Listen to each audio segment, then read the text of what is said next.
So here is for the seat. This piece is to prevent it from sliding out.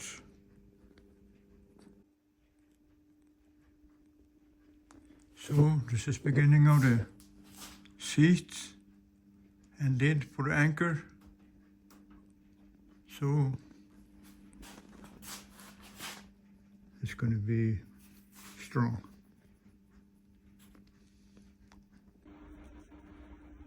So here's the insulation and spaces.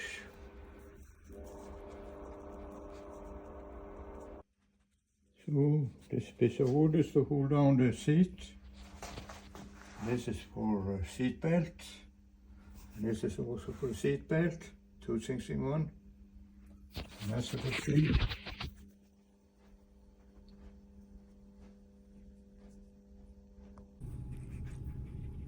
Hello friends, this is Yrvind.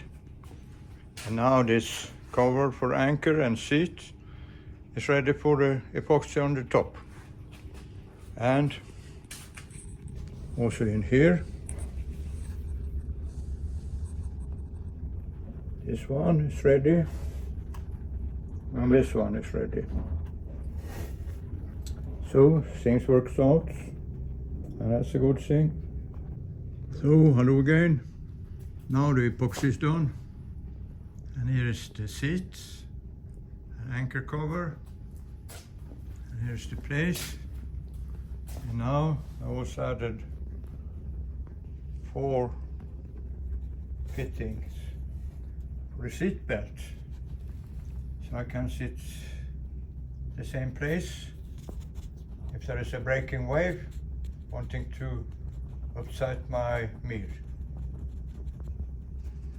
So here they are, and here the seats come there, and that should be very strong and very nice. So I'm looking out from my little windows, and I see the waves starting breaking. I think, okay, the waves want to disturb my meal. I put on my seat belt, and then everything be okay.